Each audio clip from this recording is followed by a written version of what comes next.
Conservative Voices Silenced. I'm Christine Sposato, and I'm excited to be your guide through the stories that matter. Stories of resilience, strength, and triumph in a world that doesn't always make space for conservative voices. And I'm Elizabeth Smith, joining Christine in this journey. We know how it feels when your beliefs seem to be drowned out by the noise, but here on this podcast, we're turning up the volume. That's right, Elizabeth, and we're creating a space where conservative voices can speak their truths, sharing the challenges they've faced and the victories they've celebrated. Conservative Voices Silenced is not just a podcast, it's a movement that recognizes the diversity within conservatism and gives a platform to those who felt marginalized. So whether you're a conservative looking for reliable stories or someone curious about the experiences of those with differing viewpoints, you're in the right place.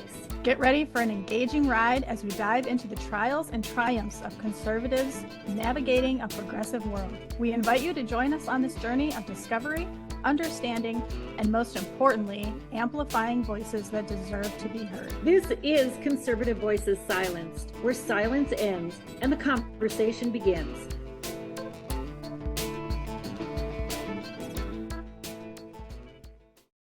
Hi, everyone. Welcome to Conservative Voices Silenced. We have a great show for you today. I'm Christine Sposato, and I am the author of the best-selling book, Student Voices Silenced, and I also am the developer and creator of the Rise Conservative Student mobile app that is developed exclusively for high school and college students that consider themselves conservative or traditional. It supports their journey along the way on progressive campuses. And I'm Elizabeth Smith. I'm a stay-at-home mom, and I am also starting a mini-series, and I'm going to be calling it CVS, Up Close and Personal, supporting a healthy, happy conservative lifestyle. I will have many people on from many backgrounds, things that they've dealt with, and it'll go anywhere from weight loss to health issues they had that they figured out on their own. I'm very excited to bring that to everybody. I'm excited too, Elizabeth. I think that's really going to be a great service. So listeners, spread the word. Tune in to Elizabeth's series on health and fitness and happiness and living a wonderful life. Is that going to be on YouTube? I'm going to put it everywhere I can. So hopefully YouTube, Rumble, all of the places that we are on, we're going to see that on. Okay. And I will give a date when I get all of it ready to go. All right. So hang in there. Stay tuned. All right. Yes. Stay tuned for that. Today, we are interviewing Josh, who is a high school teacher, high school history, civics, politics. He's in his second year of teaching, and he's a conservative. So Josh's journey through college, which he was in recently, and now being a freshman teacher, is really interesting. I think you'll find his perspectives interesting. And, I love behind the scenes stories. So, my story in Conservative Voices Silenced is an opportunity to get behind the scenes in a college and university. Josh brings us into the classroom, and we get to, see the students and parents and administrators through his eyes. So we're ready. Let's bring in Josh.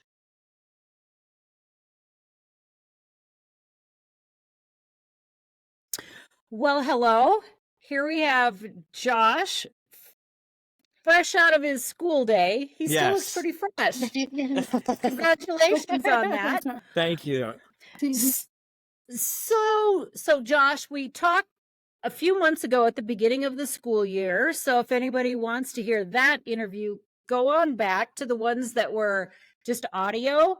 It seems archaic now that we're video, but it's a great interview. So go back and listen to Josh. It is a great interview. It's number 1 or 2. That's the first one. And I want to just dive in, Josh. What has been, well, first of all, what do you teach? And this is your first year teaching?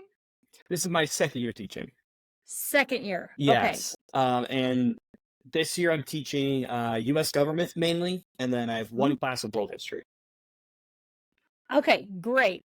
So what is the most surprising thing that has happened this year, or an experience that you've had, a student that you've had, or a trend that you've seen? So I think I was really surprised at how well and how into politics these kids were. I think politics weren't cool, before, and I think they've been reinvigorated, and the kids are really excited. Um, and I think the most fascinating part of it is while they have preferences, they hate all of them. They hate every politician the same. And I think that's Wow. been really fun because it's fun being able to go in and make fun of everyone equally and Mm-hmm. say how ridiculous they are, and that's been really fun to see and to experience. I went through the primary process and how that worked, and I kept a wall of all the candidates up. And as they dropped out, I ripped them down, and I would point it out. Oh, they're up on a loser board now, and they would ask, "Well, why? Why did this person drop out? And what happened?" And they really wanted to know more. And now that we're up, just down to the two presumptive nominees, Right. they're actually still pretty. They're less excited because I think the process was new to them. But now they're like, oh, it's these two again, Yeah. and they've kind of got bored with it. And I think that's interesting. They're now just kind of bored with it. They're like, all right, well, it's one or the other, Uh-huh. That is interesting that they're really into it. What about parents? Do you have your finger on the pulse of what's happening with parents around politics? I'm in a more conservative area, and so genuinely, they generally are more conservative leaning. I mean, I'm in a pretty Republican area, but to be honest, parent contact is low in our district. I mean, Okay. it's very, very low. I sent out, emails. Hey, your student's gonna fail, and you hear nothing back. Really? It's really shocking. You get the couple parents who are like, hey, my son said or my son or daughter said they turned this in. Can you make sure it's graded? And it's usually, oh, my fault. I thought I did it or whatever. Or, hey, why is my student failing? And you dishonest with them, and they go, yep, it sounds like them. We'll take care of it. But usually you don't hear much, and it's kind of Wow. sad, but also most of my students are seniors, so a lot of them are like, well, it's on them. They got to figure it out now. It's welcome to the real world. It's on you. True. True.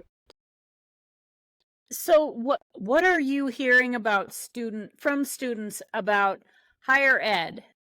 How are they feeling about going to college? Is that something that they are desiring to do? Has that become, kind of anti-college? Because I hear that where the location that I'm in. What's kind of happening out there? So we don't have a ton of college found. I would say it's about 50-50. College and military tends to be the big. We have some that go right into the trades. Yeah. But the ones who do go to college, it's a lot of teachers. It's a lot of like cybersecurity. I talked to a lot of cybersecurity. And then general engineering or business. A lot of just the general those two. And a lot of them stay local. They stay here in state. Mainly because we have a lot of scholarships for them. If they stay here. But there are some who like to go out of state, kind of move a little bit, get out of here and experience other parts of the country. Overall, I think we are seeing a switch from college is the only way to there's so many more options. And I think that's really, really good because we're so low on trades and things like that. Yeah. It's so nice to hear them say, I know I don't need college, I know I'm going to go into a trade. It's like, perfect. You're going to do great. Right. And so then what I'm hearing is that's becoming a cultural shift, that it's more acceptable by their peers, by their parents, their educators, like everybody is supporting those other not alternative, but other than college choices. Oh yeah, I mean, and this community is it's a very blue collar community, and so they understand blue collar work and the hard work there. It's very supportive, which is great. And even me in the classroom, I say, listen, I went to college because I had to. I wish I didn't have to, because I'm in debt. I feel like I didn't learn as much as I have being in the classroom itself. Don't do it if you don't need to. I've been very open with that and saying there's so many other options. There's so many other choices. Go find them. You will find something. Yeah. Right. Josh, I'm running for a seat on the University of Colorado Board of Regents. And so I'm talking about higher education a lot with people, and they ask me a lot of questions about it.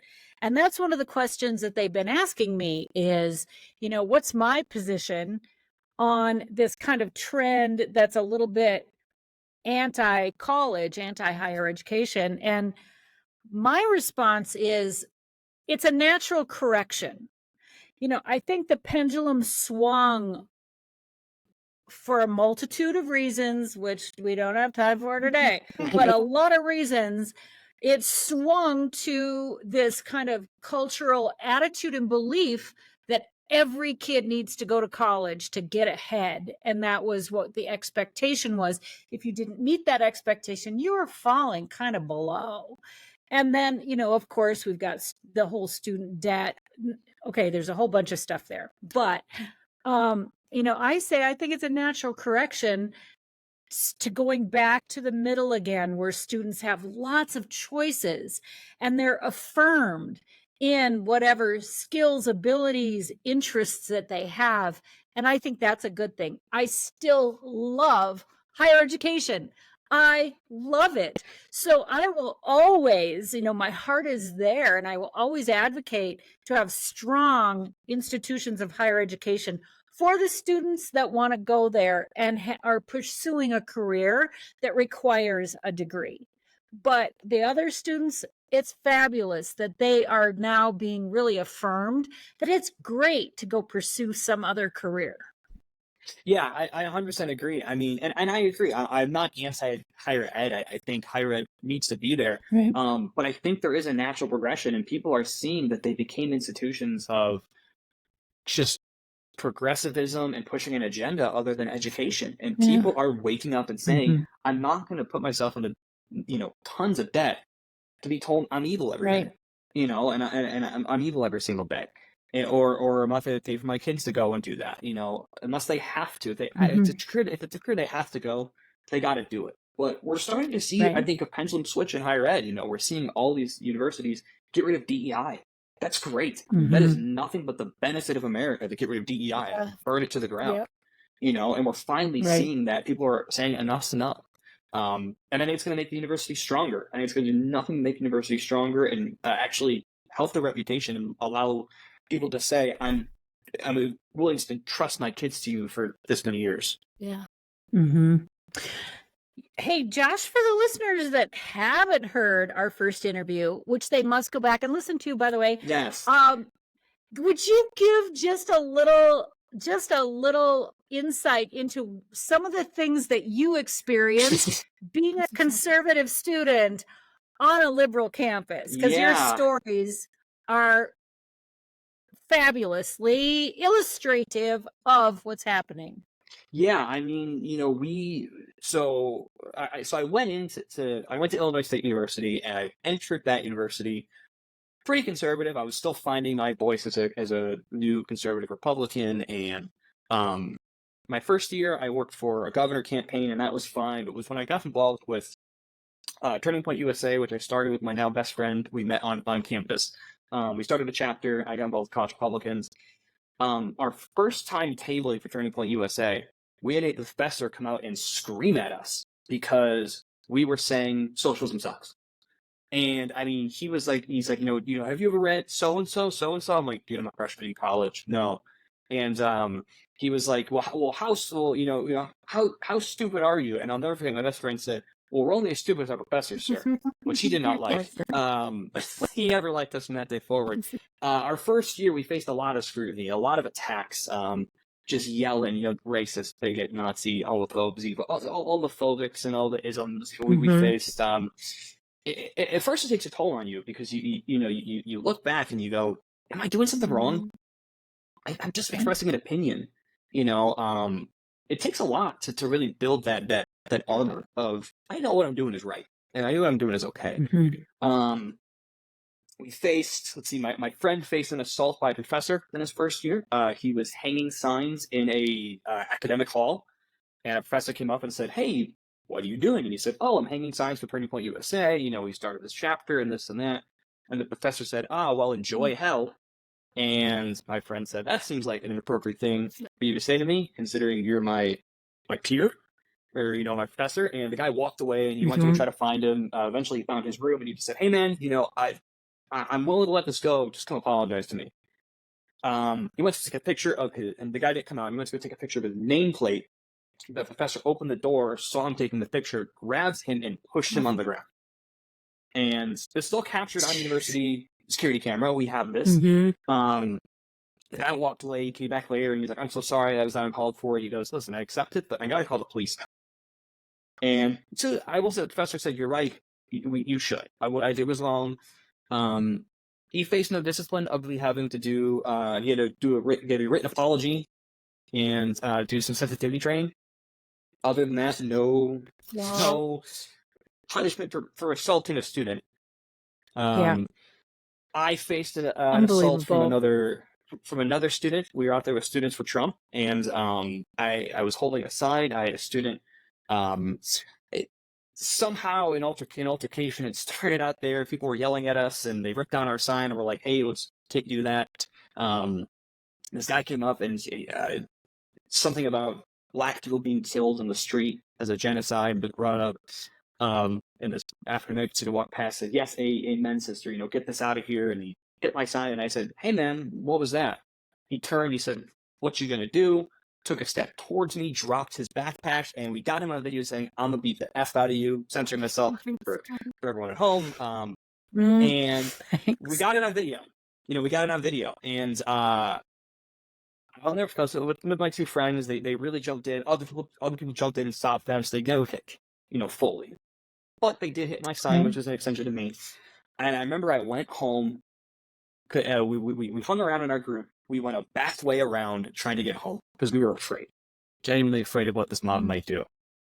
And I think this is what parents need to hear. Yes. Is the intimidation and the isolation that happens to students when they're just expressing their beliefs and values or opinions, and they're in this not just adversarial but confrontational situation. All right, go on with your story. Sorry, I jumped in. No, you're 100% right. I mean, and luckily I had two really good friends who were there to protect me and look out for me. I remember I went home and I laid in bed and I just cried because I just said, "What did I do? That this guy thinks I'm calling for his genocide or in any way advocating, the killing of people. No, that's not what I'm saying."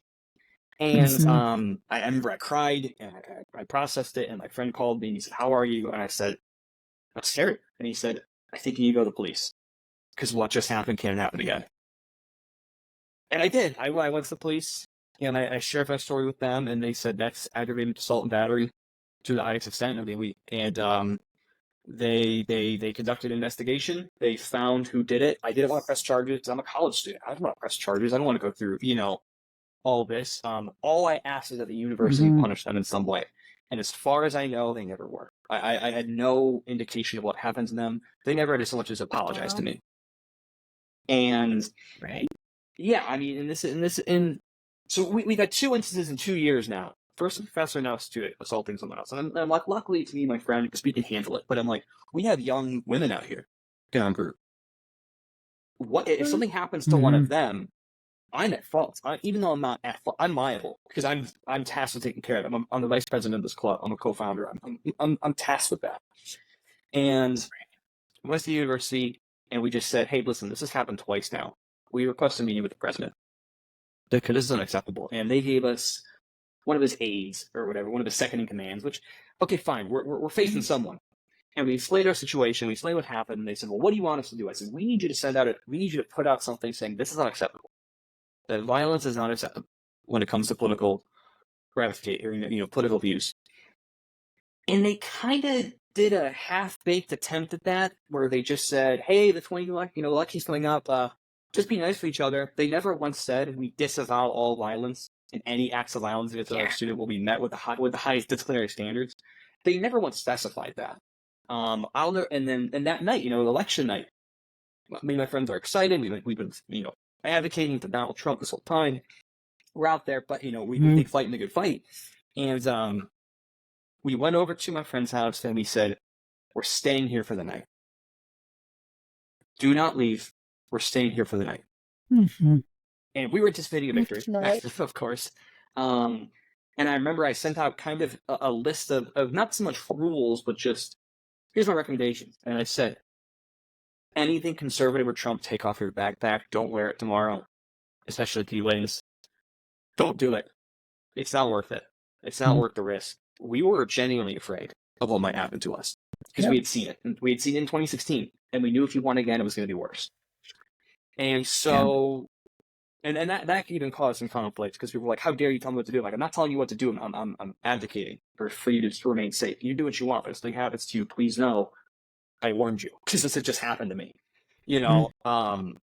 It was fresh in my mind, but we were genuinely afraid, and we did. We hunkered down at my friend's house. We watched all night, and the next morning, obviously we saw Biden had pulled ahead, and we left. We took everything off. We hid it. We didn't wear it. But people knew who I was. People knew who my buddies were.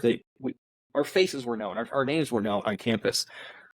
There was definitely an intimidation for the next couple of days with the results coming in. Luckily it's during COVID and we're inside, and I'm not going physically into class at all.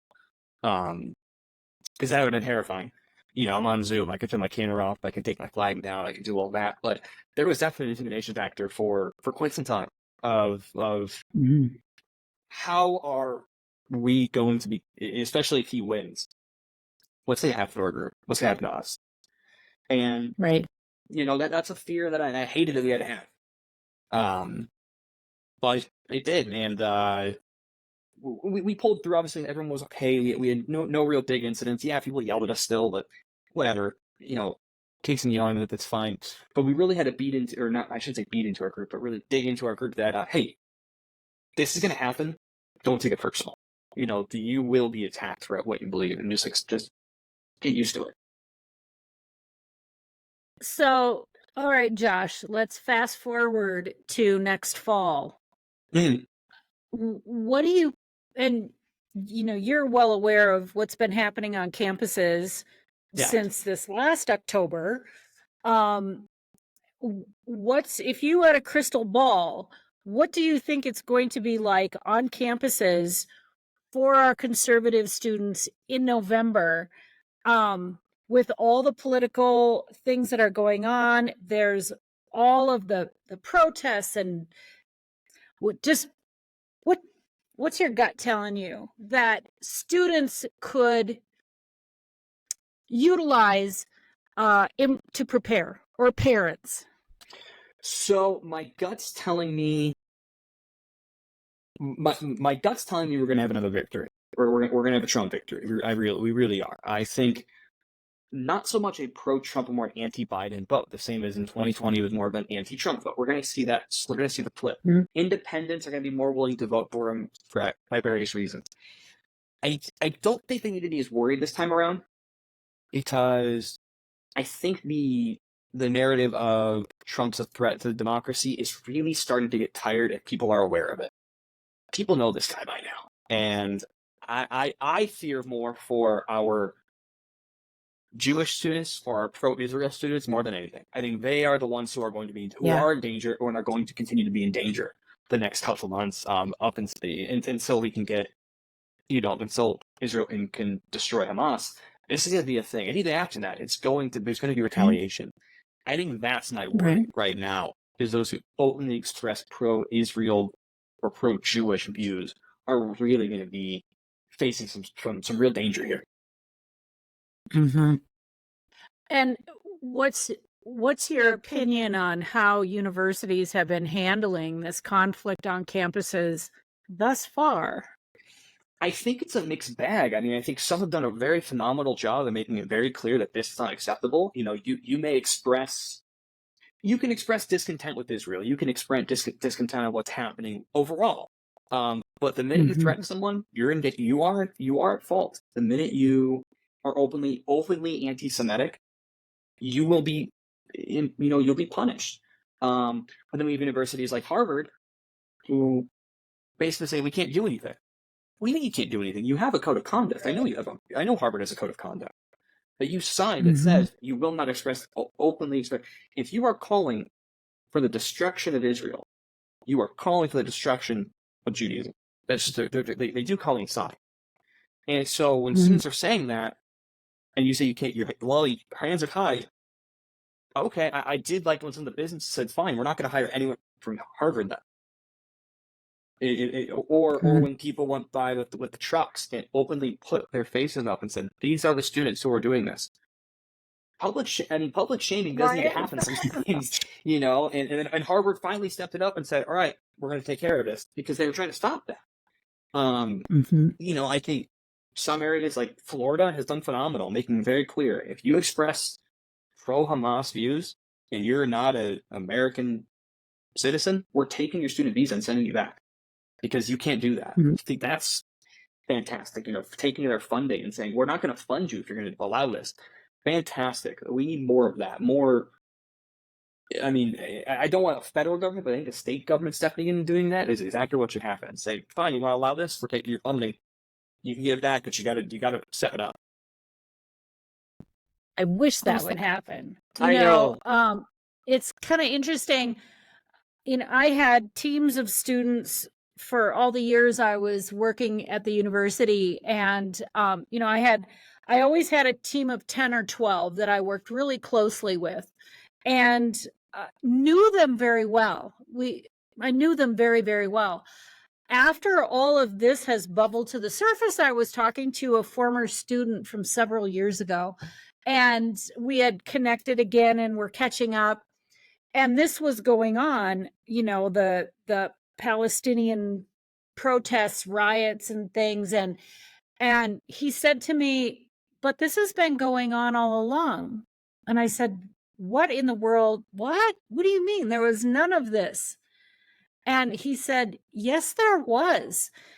Your team that I was on, there was a student who was a Persian American, which is a Iranian American, but they identify as Persian, uh, and a Jewish student." And he said they never spoke to each other. They they stayed away from each other. They never worked together on anything. And I said, "Oh, come on, you're kidding. I was there." They did. And he said, "No. Can you recall anything specifically that they ever worked on together, did together?" And I couldn't. And so there's been an undercurrent, or it's been happening. And, those of us who, are kind of blind or slow, I never saw that on when I was there, but it's been happening longer than, just now. It didn't just start in October. It's been going on. Right. I mean, and I think October was a catalyst to really bring it out. I think, I Ben Shapiro is someone I listen to a lot, and he pointed out, he goes, Mhm. the minute October 7th happens, the next day people were protesting Israel. Israel hadn't even responded yet, and they were already protesting Israel. Yeah. And he said there was no response. They were still reeling with what happened, and there's already people out there saying Israel needs to stand down. They haven't done anything. And I think there's a lot of danger now with it. And you see the FBI is well aware of this. I mean, they're putting out statements saying, "Hey, there's probably underground rings here that we can't stop. So please be careful at any of these events." I Yep. mean, I think that is going to be the biggest danger. Is not so much. It's not so much going to be this conservative versus liberal. That's always going to be there. There's always going to be that undertone, but it is coming down to more foreign conflicts because there actually is foreign conflicts happening. Mm-hmm. Wow. Elizabeth, do you have any burning questions Well, about higher ed or I Josh's personally experiences? I only did two semesters in college, and that was many years ago. That was in 2001, so it's been a while, and I haven't really got back into that. But I did watch twice. I rewatched it, or listened to it, I should say, your first interview. And it was really good. And then I went back and listened to it again today. You're welcome. So I could remember. And by the time I was done, I'm like, I gotta think of questions. I gotta have something written down. I got nothing. Maybe I'll come up with something. No, I guess we were everybody thorough. should definitely go listen to it. It's the very first episode that you did. For anybody that's going to listen back and look. Yep. Yeah. Okay. Episode number 1. Go find it. Jumping back to high school again, Josh. If you kind of give us an overview from a teacher, educator's point of view, your finger is on the pulse of what's happening with high school students right now. So can you give us a flavor of what it's like to be in the classroom? What's going on with these kids? What are their challenges? What are their strengths?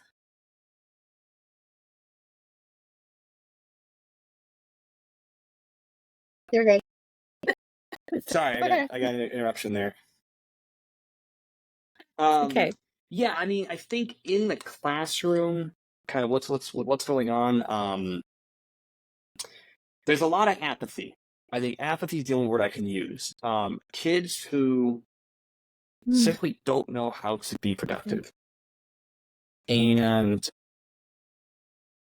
I think there's various reasons for that. I think we have to point our finger at COVID and the lockdowns and a year or two of online school.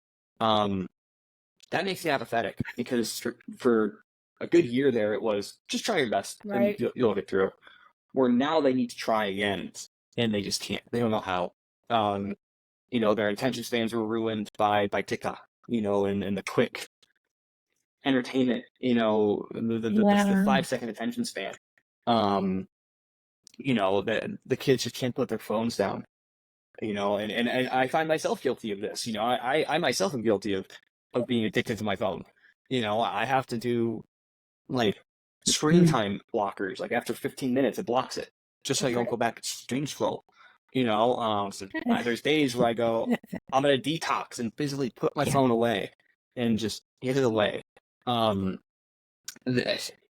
seeing them, it's a whole other level. I think it's hard for them to connect with big issues. I'm covering the Holocaust next week, and never an easy topic to cover. But I remember last year I had a group, and I just said I just need you guys to pay attention, and they just couldn't do it. They just could not sit and empathize with what happens with a mass murder, and it frustrated me. It physically hurt. I mean, physically. I remember I laid into one kid. I really was like, what? I was like, what is wrong with you? What is this? Blah blah blah blah blah. And it just I went really crazy. And they by the end of it, they're like, oh, thank you for getting into me because I paid attention and I learned so much. Like they really were grateful, And I made it clear to my class today. I go, listen, I need you guys to pay attention next week because it is a tough week, but it is a real week. But they struggle to put themselves in other perspectives and in other people's shoes and really feel what happened. And I don't know how we get back from that. I really don't. I think that is a thing that is a skill that I don't want to say is lost forever, but for now, they just can't. And I think there's so many different reasons for that. I mean, that could be a whole episode in itself as to why that happens. But it's hard when you're a teacher trying to teach these big topics and these big things. In addition to that, they just general socialization. They do struggle with face-to-face socialization at times. A lot of these kids don't know how to talk to people. They don't know how to have a conversation. They don't know how to work with each other in a productive manner. It's and they struggle with the baseline. And it's like when you're starting at the base, it's hard to get anywhere. I feel like I just finally started getting to productive group work with my class within the last couple weeks. Right. And we're almost done. So it really is remarkable. I know my oldest has trouble When you're talking, Josh, My oldest has trouble, go ahead. like, being with his friends and stuff because he's been sick for quite a few years now, and we're finally just getting him straightened out. But just the time of him being off from school, he's been tutored from school or from home from a teacher from school, and every time he goes back to the school, at first he doesn't want to go, and I know it's because he hasn't been there. And then once he's there, then he's like, oh, yeah, this isn't so bad. I do miss my friends. I do miss, doing the stuff. But then we'll go back home and then we try it again another time. And he's the exact same way. I don't want to go. I don't want to do it. And it's our next issue that we're working through is to get him back to being able to socialize and being comfortable. And that was because he was sick. And then you throw on top of being, learning from the computer, you're sitting at the computer for hours trying to get all your work done. And when they went back to school, so it was his kindergarten year, the end of his kindergarten year, when they made him stay home. And they never went back. So this was March, and they never went back to class. They got laptops sent home, paperwork sent home, and that's how they finished their kindergarten year. When they went back for first grade, they only went for 4 hours. So they split the school up into a morning session and an afternoon session. And he was only there for 4 hours. And that's including the bus ride there and the bus ride home. So really it was like 3 hours. And he didn't learn very much that year. His first grade year was half gone. And then when they finally did go back, that was when his issues really started to come out. And he just had a hard time. So I completely understand kids in their not being able to concentrate because you're right, they've been so distracted by phones and, TikTok. TikTok is just, well, we won't get into that because I could go on all day about that. But just all distractions. And even my 8-year-old gets distracted by stuff like that too. But he wasn't fully a part of all that. So he didn't get too far behind. But they need to help these kids, and not with SEL, not with DEI and CRT. That's not the way we're going to help these kids.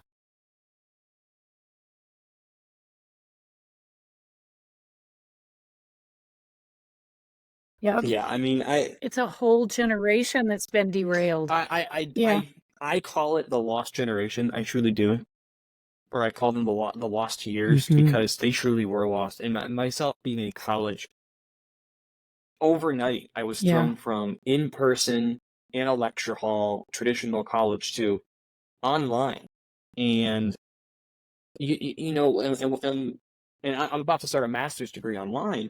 But when it's a class that's designed to be online, it's so different. But when you're having teachers who don't know how to teach online, they don't know how to take these classes, or suddenly you put them online, I learned nothing. I had two. I didn't think at least my professor just said, "All right, write your grades out now, we're done." He was just simply too old to learn it. And so I was like, okay, I lost half a year of Western Civ, because of that. It's like, that's a pretty darn class, I think. But we simply couldn't recover. Right. Yeah.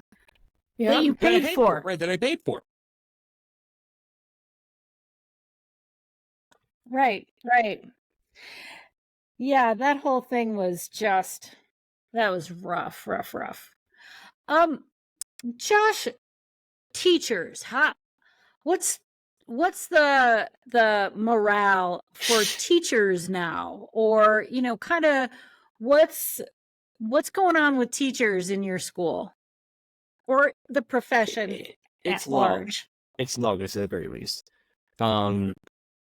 Overall, they're seeing a losing battle where admin and parents are against you, and admin will back the parent over you any day.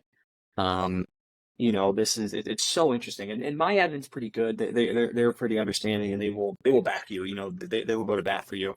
But I've seen stories of so many who just will throw you under the bus the first chance that they get. Of course, you deal with student issues, like I said, the apathy, the no motivation, the behavioral issues. I think the you always knew you were underpaid. So, you never go into teaching for the pay. With the current economy, it's impossible.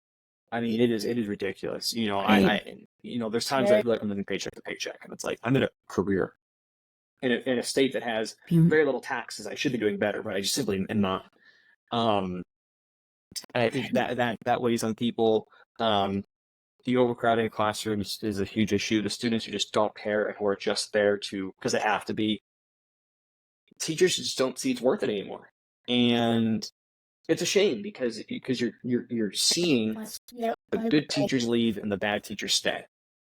And I think and the young teachers who just don't want to do it anymore, who go in for 1 or 2 years who get no support, who burn out their first year and leave. I mean, and your first year is always rough. There's no denying your first year is rough, and I'm lucky I had support because there was definitely times where I just thought to myself, why am I doing this? Well, what am I doing?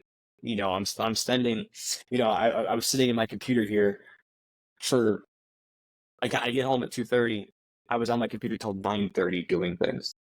I'm just going, what am I doing? I haven't eaten dinner yet. It's 9:30. I haven't had time to eat. I haven't had time to take a drink. I'm just, what am I doing? But I had great support at the school where I know some who said, I had no support. So they left already. 1 year and they're gone. What are we going to do? I mean, there's got to be a solution, and I mean, pay increases is one thing, but you've got to build a culture of getting back to the teachers know what's best for their posture, and that's it. And I think we're starting to see that again, but it's tough. I've definitely seen a shift. My kids being so young, I had no desire to get involved in the school, no desire to be on a PTO. I'm like, my kids are going to go to school. I'm going to get my time. It's going to be great. And then I ended up running for school board and seeing the complete that I did. And now I'm the treasurer of the PTO. So here I go. But there is a complete disconnect between the parents, the teachers, the admin, the school board. It's just a mess, and nobody trusts anybody anymore. And I absolutely adore the teachers at my kids' school. I adore them, and we've lost a few good ones, and it's heartbreaking. And I really wish that people would start to see that we're supposed to work together, not, be against everybody. And I would love to see a shift in that very much.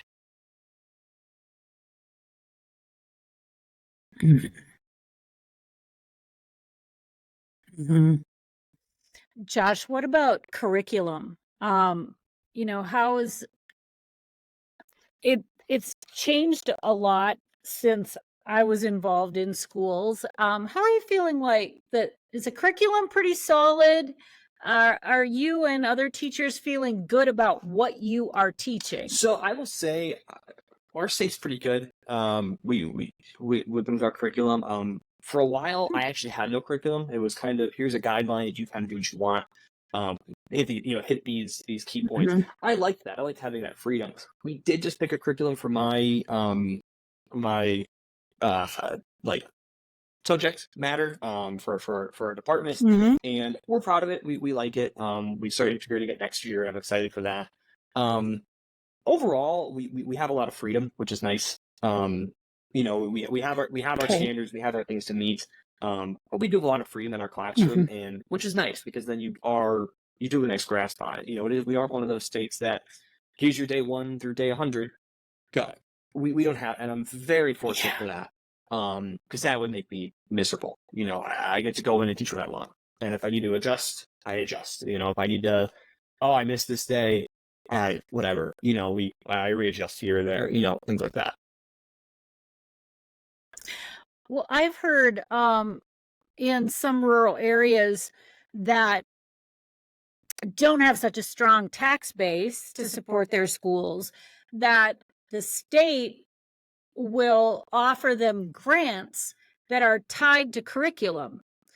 We'll give you this grant, but in order to get the money, you have to teach this curriculum, which has been typically, progressive curriculum using books and materials that is really pushing a progressive agenda.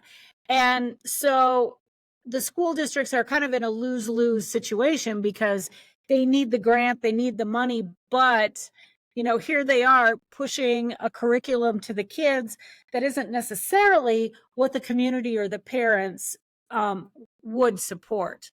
Have you heard of any of that, or maybe that isn't applying for where you are? I mean, I've heard similar. So I'm originally from Illinois. I mean, and that state is a state that is garbage when it comes to education. They test well, but it's a terrible system.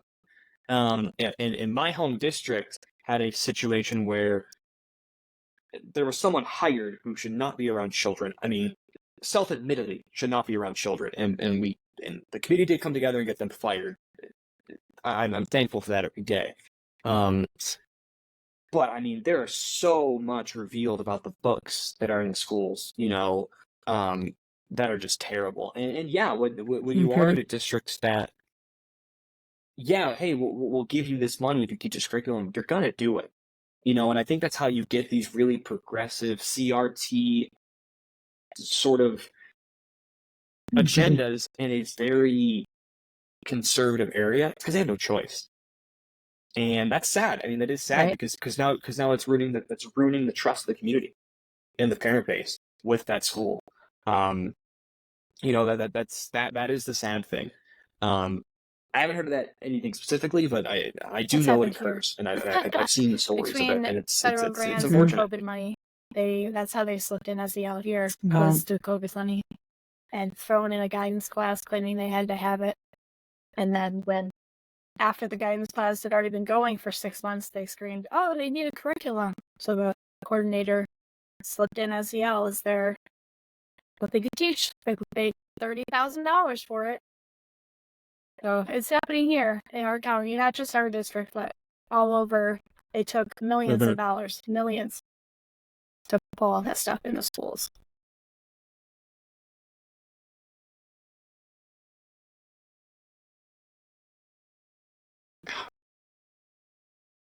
Well, before we close, Josh, I would like to know what advice you have for parents and students in general that are in high school, or students that are getting ready to leave for college. Yeah, I mean, general advice, I would say go in headstrong, understand who you are, what you believe, and don't waver from it. You don't need to be gung ho like me and go argue with every professor in class.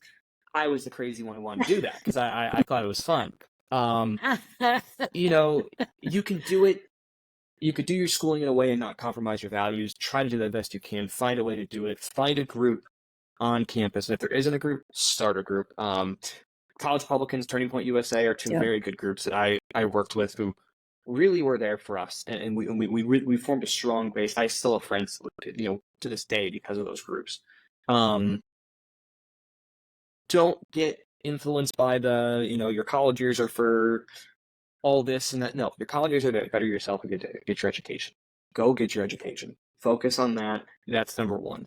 Does that mean? I mean, I'm the full advocate of. If you need to skip a day, skip a day. It's fine. Mental health days are real. Truly take a day if you need it. But don't